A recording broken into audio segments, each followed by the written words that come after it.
Сәлем достар, Вилсаказ арнасына. Дауыс қосылды ма, қосылмады ма? Бір, енді қосылды. Сәлем достар, Вилсаказ арнасына қош келдіңіздер. Арадан біраз уақыт салып, сіздермен қайта қауышқаныма мен қуаныштымын. Сабақтарымыз уақыт тапшылығынан өз уақытында шықпай жүрді, сол үшін кешірім сұраймын. Ал ендеше бүгінгі 3-ші сабағымызға кірісейік.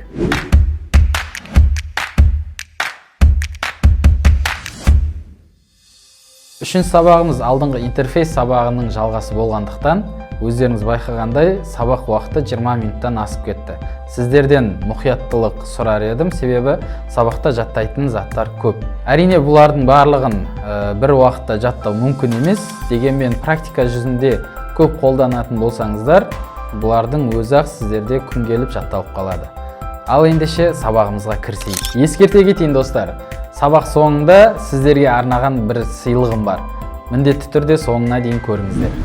Достар, біз сабағымызды таймлайн панелінде қалған батырмаларды үйренумен бастаймыз. Назар аударсаңыздар, сол жақта осы 3 батырма менде қосылған күйінде тұр. Сіздерге берер кеңесім, міндетті түрде оны қосып қойыңыздар, монтаждарыңызды өте жеңілдетеді. Оң жақтан бастасақ, мына бір батырма сіздерде қосылып тұратын болса, сіздер видеоны белгілеген кезде ол видеоның аудиосы бірге белгіленетін болады. Ал егер сіз ол батырманы өшіріп қоятын болсаңыз, сіз егер видеоны белгілейтін болсаңыз, сізде аудионыз белгіленбейді. Бұл функция қай кезде сіздер үшін пайдалы болады. Сіздерде егер бұл батырма сөндіріліп тұратын болса, видеоны көшіретін кезде әрқайсысын жеке-жеке көшіруіңізге тура келеді. Яғни видеоны белгілеп, видеоны бір бөлек көшіресіз, одан кейін аудионы бір бөлек көшіресіз.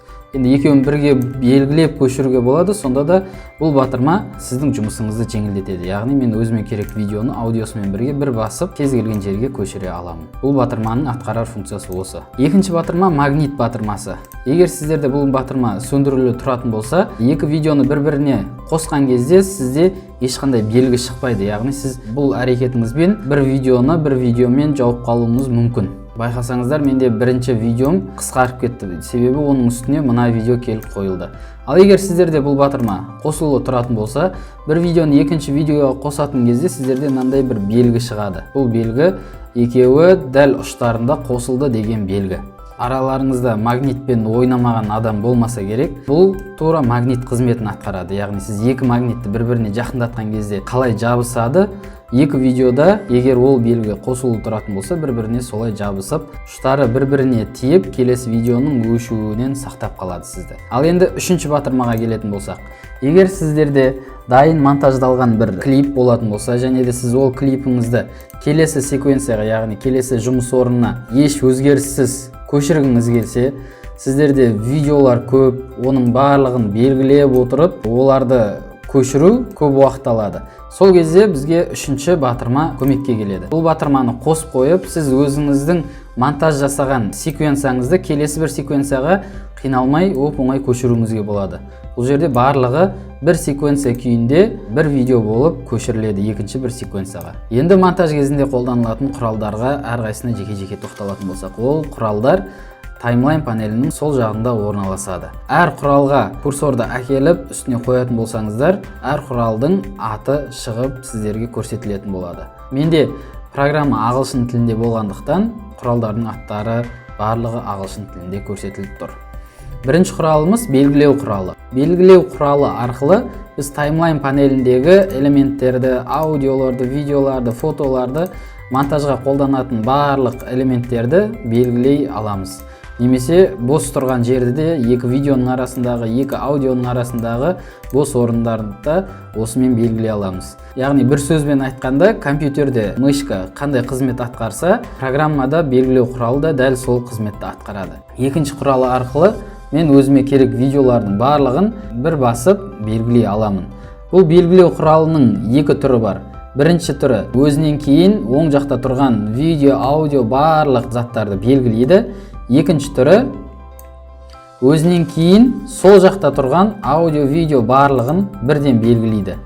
Үшінші құрал екі видео арасындағы операцияларды орындауға арналған. Мысалға айтайық, сіз мына тұрған видеоны керек емес жерін қысқартып, сонымен бірге оң жақтағы тұрған барлық видеоларды қысқарған мөлшерде солға қарай жылжытқыңыз келсе, осы құралды пайдаланасыз. Яғни қарап тұрыңыздар, қалай жылжитын. Мен өзіме мына видеоның керек емес жерін қысқартамын. Видео қысқарды, кесілді. Енді жіберсем, менде оң жақтағы тұрған видеолардың барлығы осы кесілген мөлшерде сол жаққа қарай жылжиды. Дәл сол сияқты, егер мен сол жаққа қарай да видеоны керек емес жерін қысқартатын болсам, сол мөлшерде видеолардың барлығы солға қарай жылжиды. Бұл несімен тиімді? Егер бұл құрал болмағанда еді, сіз алдымен видеоның керек емес жерін кесесіз, одан кейін оны өшіресіз, өшіргеннен кейін жылжыту үшін барлық видеоны белгілейсіз, одан кейін барып жылжытуыңыз керек еді. Ал бізде осы құрал болғандықтан, осы операциялардың барлығын бір құрал атқарады. Құралдың тағы бір екінші түрі бар. Бұл құралдың функциясын мен екі түсті видеомен түсіндірейін. Құралды таңдап екі видеоның ортасына алып келсем, курсорым осындай күйге енеді. Мышканы басы отырып, мен өзіме керек жаққа жылжытамын. Яғни мысалы оң жаққа жылжытатын болсам, менде көк видеом ұзарып, ақ видеом қысқарды. Дәл сол сияқты басып отырып мышканы сол жаққа жылжытсам, ақ видеом ұзарып, көк видео қысқарды. Түсінікті болу үшін түстер арқылы түсіндірдім. Егер құралдың бұл түрі болмағанда еді, дәл осы операцияларды жасау үшін сіз бұрын алдымен лезвияны алып, видеоны қысқартатын едіңіз. Одан кейін сіз қысқартқан жеріңізді өшіресіз, кейін алдында тұрған видеоны созуыңыз керек болатын еді. Ал бұл құралдың арқасында біз барлық операцияны мышканы бір басып тұрып жасай аламыз. Достар, сабақ түсіндіру әдісім өте қиын болуы мүмкін. Сол үшін де сіздерден кешірім сұраймын. Егер сабақта түсінбеген жерлеріңіз болса, міндетті түрде комментарийде сұраңыздар. Мүмкіндігі барынша түсінікті тілде жауап беруге тырысамын. Уәде еткен сыйлығым 1000 бірлік. Ол бірлікті алу үшін сіз осы видео астында міндетті түрде бір комментарий қалдырыңыз және видеоға лайк басыңыз. Сіздің комментарийіңіз міндетті түрде мақтау комментарий болуы шарт емес. Егер де менің минустарымды көрген болсаңыздар, немесе сабаққа бір өзгерістер енгізу керек болса, сол өз ойларыңызды комментарий етіп қалдырыңыздар. Өзіме ұнаған комментарий иесіне 1000 бірлік жіберемін. Үшінші құралдың функцияларымен таныстық. Енді төртінші құрал монтаждағы ең маңызды құралдардың бірі. Видеода өзімізге керек емес жерді осы құрал арқылы кесіп тастай аламыз. Ол үшін сіз өзіңізге керек емес видеоға курсорды алып келіп, мышкамен бір бассаңыз болғаны, сол жер кесіледі. Ал кесілген жерді өшіру үшін біз сол кесілген бөлікті белгілейміз де, пернетақтада Delete пернесін басамыз, немесе Backspace пернесін басамыз. Бұл екеуі де өшіру қызметін атқарады. Менің бағана айтып кеткен 3 батырманның мына үшіншісі егер сіздерде қосулы тұрмаса, видео мен аудионы кесетін кезде әрқайсысын жеке-жеке кесулеріңіз керек болады. Бұл батырманың тағы бір пайдасы осы жерде көрінеді. Одан кейінгі ең маңызды құралдардың бірі текст құралы. Текст жазу үшін монитордан өзіңізге керек жерді мышкамен бір басыңыз. Одан кейін керек текстіңізді жаза беріңіз. Достар, естеріңізде болса, алдыңғы сабақта мен осы екі қатар жайлы айтқан болатынмын. Көктерге боялған екі қатар. Бірінші қатарды толық түсіндіруге тырыстым. Енді екінші қатарды түсіндіре кетейін. Екінші қатардың атқаратын функциясы көп. Солардың бірі мен кесу кезінде пайдаланамын бұл қатарды. Яғни сіздің қатарларыңыз барлығы көкпен белгіленіп қойсаңыздар, кескен кезде көкпен белгіленген барлық қатарлардағы видеолар сол жерден кесіледі. Байқап тұрғандарыңыздай, мен дәл осы жерден барлық қатарды бірдей етіп кесіп алдым. Егер де сіздерде қатарлар белгіленбеген болса, сол белгіленбеген қатарларыңыз кесілмей қалады. Мысалы, бірінші және екінші қатарды өшіріп тастадым менде. Бірінші, екінші қатардың видео қатарлары өшіп тұр. Мен бұларды кесетін кезде бассам, менде тек белгіленген үшінші қатардағы видео ғана кесілді. Енді кесу жайлы қысқа бір мәлімет бере кетейін. Мына беттегі батырмалар көк болу болмауына тәуелді емес. Сіз қай қатарды белгілесеңіз, сізде тек сол қатары ғана кесіледі. Мысалы, мен барлық қатарларды белгілеп қояйын, бірақ менде тек мына видео жолақ қана белгіленіп тұрады. Осы жерді кесетін болсам, менде белгіленген видео ғана кесілді. Өздеріңіз байқағандай, мына қатар кесілген жоқ. бұл қатарда кесілген жоқ. Сол үшін оны да ескеріңіздер. Өздеріңіз байқағандай, мен кесу амалын мына жердегі лезвияны құралды таңдамай, өзім клавиатурамен кесіп жатырмын. Кесу функциясын сіздер өздеріңіз қалаған клавиатураға енгізіп қойсаңыздар болады. Ол үшін Edit, жоғары жақтан Edit, Keyboard Shortcuts. Shortcut деген горячий клавиши дейді орысшада. Қазақшаға енді тікелей аударсақ мағынасын жоғалтуы мүмкін. Сол үшін көмекші пернелер деп аударғанымыз дұрыс деп ойладым. Одан кейін кесу батырмасын осы жерге теріп жазамыз. Кесу батырмасы ADD Edit деген сөзбен белгіленген. Осы жерге келесіде сіз белгілеп өзіңізге керек әріпті, мысалы Ctrl-K емес F деген әріпке белгілесеңіз де болады. Ал егер сіз барлық қатарларды бірден кескіңіз келсе, мен өзіме оны Shift-Z пернесіне бекітіп қойғанмын. Яғни менде қатарлар белгіленіп тұрсын, белгіленбей тұрсын, мен барлығын бірден кескім келетін болса, Shift-Z батырмасын басамын, менде автоматты түрде барлығы кесіледі. Өзіңізге ыңғайлы пернелерге өзіңізге керек функцияларды бекітіп қойсаңыз болады. Ол үшін ағылшынша терминдерді білуіңіз керек. Ағылшынша терминдердің тізімін мен сайтқа сілтемесін осы видеоның астында қалдырып кетемін. Таймлайн панеліндегі өзім монтажда қолданамын деген пернелерді, құралдардың барлығын барынша сіздерге жеткізуге тырыстым. Енді монитор панеліне өтейік. Монитор панелінде монитордың асты жағында қарасаңыз осындай белгілер орналасқан. Осылардың әрқайсысына жеке-жеке тоқталайық. Сіздерде дәл осы ретпен орналаспауы мүмкін, бірақ осындай таңбалар болады. Реттілігі басқа болуы мүмкін. Бірінші таңбаға тоқталайын. Біріншісі маркер таңбасы. Осы сізге керек жерге курсорды әкеп қоясыз, видеоны белгілейсіз, одан кейін маркерді бір басасыз. Қарасаңыздар, мына жерде маркер таңбасы шықты. Яғни бұл дегеніміз, мысалы сіз өзіңізге керек монтаждың барлығын таймлайн барысында істеп аласыз, бірақ сізге керек видео қай жерде тұрғандығын ұмытпайсыз. Ол маркермен белгіленіп қойған. Екінші таңба, ол мына екі көріп тұрған белгілеріңіз. Бұл екі белгі қандай қызмет атқарады? Атаулары mark in, mark out. Кіріс маркері, шығыс маркері. Бұл қай кезде қолданады? Сіз өз монтажыңызды толықтай өңдеп, әрлеп біткеннен кейін, сіз өзіңізге керек жерін ғана видео қылып шығаруыңызға болады. Ол үшін осы екі таңба пайдаланылады. Яғни маған видеоның мына бөлігінен бастап,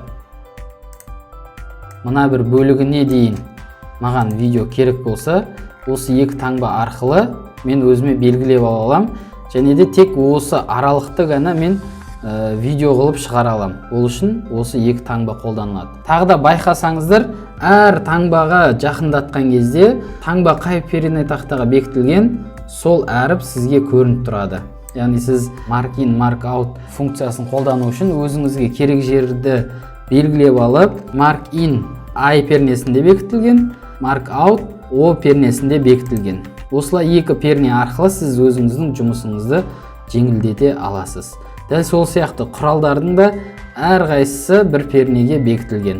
Оларды әр перненің үстіне курсорды жақындату арқылы көре аласыз. Одан кейінгі екі таңба, екеуінің де тағы сол mark in, mark out секілді функциясы бір. Бұл екі таңба қандай қызмет атқарады? Сіз mark in, mark out пен екі маркер екі жағынан белгілеп алдыңыз. Бірақ сіздің курсорыңыз мына бір жақта тұр. Курсорды осы екі таңбаға жақындату үшін жылжытып отыруыңыздың қажеті жоқ. Себебі сізде осы екі таңба бар. Go to in дегенді бассаңыз, алғашқы маркерге қайтарады. Курсорыңыз таймлайнның қай жерінде тұрса да, ал go to out екінші, яғни шығыс маркеріне қайтарады. Одан кейінгі мына екі таңба сіздің playhead'ыңызды, яғни курсорыңызды бір кадрге артқа немесе бір кадрге алға жылжытады. Сіздің қазір телефоныңыз 25 кадрмен түсіру мүмкін, немесе 30 кадр, 60 кадр, қазіргі телефондар 120 кадрмен түсіретін телефондар бар. Яғни 1 секундтың ішінде телефон кем дегенде 25 кадр түсіреді. Өзіңізге керек кадрге тоқтау үшін осы екі кнопканы, екі таңбаны пайдалансаңыз болады. Одан кейін ортада тұрған play таңбасы, бұл өздеріңізге белгілі, видеоны жүргізеді немесе видеоны тоқтатады мониторда. Келесі кезекте бізде export frame таңбасы тұр. Бұл таңбаның қызметі сізде мониторда қандай кадр тұр, сол кадрды фото қылып өзіңізге ала аласыз. Басатын болсаңыз, сізге бірінші сол фотоның атын белгілеуге болады, екінші ол фотоның форматын белгілей аласыз. Көріп тұрғандарыңызды, бұл жерде формат көп. Үшінші кезекте сіз бұл фотоны қай жерге сақтағыңыз келеді, соны белгілей аласыз. Одан кейін import into project, яғни осы түсірген кадрыңызды проектке бірден жіберіп ала аласыз. Барлығын белгілеп алғаннан кейін окей батырмасын бассаңыз, сізде дәл осы кадр бір фото болып проектіңізге түседі. Одан кейінгі таңба effects, яғни сіз осы монтаж барысында қандай функциялар қолдандыңыз, қандай переходтар қолдандыңыз. Кейде Premiere Pro бұлардың барлығын қалыпты жағдайда мониторда көрсетуге қиналады, яғни сіздің ол видео картаңызға байланысты болады. Видео картаңыз қанша мықты болса, видеолар үздіксіз, яғни қалыпты жағдайда әдемі көрсететін болады. Ал егер видео картаңыз нашар болса, бұл жердегі видеода сіз орысша айтқанда рывок дейді ғой, үзіліп видеоңыз біртүрлі көрінетін болады. Сол жағдайда сіз барлық эффектілерді бірден өшіріп тастай аласыз. Ол үшін осы батырма пайдаланылады. Одан кейінгі батырма рамка батырмасы, яғни өздеріңіз көріп тұрғандай, бұның қолданылатын жерлері көп. Жазуларды өзіңізге ыңғайлы етіп қоюыңыз үшін де бұл рамка функциясын пайдаланасыз. Бұл тек осы мониторда көрсетіледі, сіздің видеоңызға еш әсер етпейді. Сіздерде егер таңбалар осы күйде орналаспаған болса, немесе сізге тағы да басқа таңбалар керек болса, қосу батырмасын басу арқылы өзіңізге керек таңбаларды көшіріп ала аласыз. Ол үшін керек таңбаның үстінен басып тұрып, мұнда әкеп қоясыз, қойып болғаннан кейін окей батырмасын басасыз. Астындағы таңбалармен толықтай таныстық, енді үстіндегі таңбалармен танысайық. Мониторда екі уақыт көрсетіліп тұрады. Бірінші уақыт сіздің мына плейхедіңіз қай жерде тұр, соны көрсетеді. Қараңыздар, мен плейхедті қалай жылжытсам, уақыт солай жүріп жатыр. Ал екінші уақыт сіздерде жалпы таймлайндағы соңғы видеоңыз қай жерден бітеді, екінші уақыт соны көрсетіп тұрады. Мұнда біздің монтажымыз, жалпы видеомыз 2 минут 1 секунд 1 кадр жалғасатын видео екен. Бұл екі уақытты түсініп алдық. Енді мына бір көрсеткішке келейік. Бұл көрсеткіш әркімнің телефонында бар жақындату функциясын атқарады. Яғни видеоны сіз жақындатып, өзіңізге керек детальді көре аласыз, немесе алыстата аласыз. Ол үшін бассаңыз, өзіңізге керек процентті таңдайсыз. Мысалы 150%-пен мына екі ползунокты қозғалту арқылы мен өзіме керек жерде керек нәрсемді көре аламын, немесе одан да үлкейте аласыз. Егер сіздерде үлкейтіп көретін зат болмаса, үнемі fit мәніне қойып қойсаңыз болады. Fit дегеніміз экранды қалай жылжытсаңыз да, экран сонымен бірге жылжып отыратын болады. Тағы бір көрсеткіш, бұл видеоның осы мониторда көріну сапасын көрсететін көрсеткіш. Бұл кейінгі соңғы этапта шығатын видеоға еш әсері жоқ. Яғни сізде егер видео картаңыз нашар болып, жедел есте сақтау жадыңыз аз болатын болса, мониторда үзіліп видео көрінетін болады. Сол көріністі еш рывоксыз дейміз, үзіліссіз көргіңіз келсе, сіз монитордағы видеоның сапасын түсіруіңіз керек болады. Сол үшін осы көрсеткішті пайдаланамыз. Осымен достар, үшінші сабағымыз өз мәресіне жетті. Әрине барлық мәліметті бұндай қысқа уақытқа сыйдыру мүмкін емес, бірақ барынша қолымнан келгенше түсіндіруге тырыстым. Интерфейс сабағы маңызды сабақ болғандықтан міндетті түрде қайта көріп шығып ішіндегі керек мәліметтерді жазып алыңыздар. Келесі сабақтарымызда көріскенше.